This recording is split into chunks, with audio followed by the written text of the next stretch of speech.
১ মে ২০০৭ London School of ইকোনমিক্সের Bangladesh Student Association কর্তৃক আয়োজিত অনুষ্ঠানে উপস্থিত দর্শক, শ্রোতা এবং সাংবাদিকদের প্রশ্নে বিভিন্নভাবে জননেত্রী শেখ হাসিনা তার অভিব্যক্তি ব্যক্ত করেছেন। এক পর্যায়ে সাংবাদিকদের প্রশ্নে তিনি ডক্টর ইউনূস সম্পর্কে বলেন, I don't know if we say Shudkor or anybody says Shudkor, why Dr. Yunus name come up? I don't understand that. Because বের হয়ে যে পার্টিও করছিলেন, ইলেকশনও করছিলেন, আর যারা পার্টি করে পার্টি অর্গানাইজ করতে পারে না, আর যারা ইলেকশন করলে জামানত ধরে রাখতে পারে না, তারা এখন সিদ্ধান্ত নেবে আওয়ামী লীগের। মন্তব্য হচ্ছে আমার 2800 কাউন্সিলর, তারাই ভোটার। একটা কাউন্সিলর যদি বলে যে আপনাকে চাই না, আমি থাকবো না।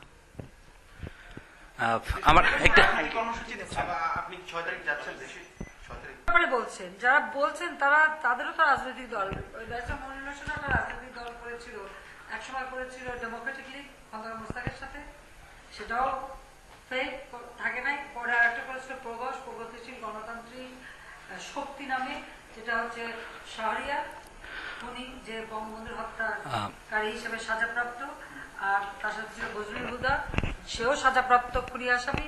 তাদেরকে নিয়ে উনিও একটা রাজনৈতিক দল করেছিলেন, লক্ষ লক্ষ টাকা খরচা করেছিলেন। ওনার সেই রাজনৈতিক দল কই আর উনি কি সংস্কার করেছেন, সেই জবাবটা দেবেন।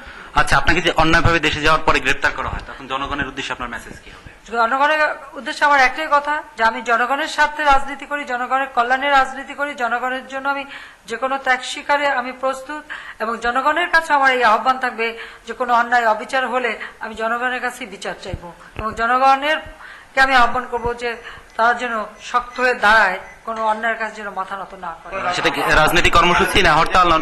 বের করে দেওয়ার জন্য আবার দেওয়া হচ্ছে। যাওয়া মাত্র ক্ষণিক অপেক্ষাই মাত্র, ঠিক সেই মুহূর্তে ডক্টর কামাল হোসেন, ডক্টর ইউনূস এবং ব্যারিস্টার মইনুল হোসেন সম্পর্কে তার এই মন্তব্য তাকে কতটুকু সমস্যার মুখোমুখি করে, তা এখন দেখার অপেক্ষাই বাকি। সেই অপেক্ষার প্রত্যাশায় আমি বিদায় নিচ্ছি। Arfin Sohag, London School of Economics, London. আপনাদের সবাইকে অন্তুষ্ণ শুভেচ্ছা।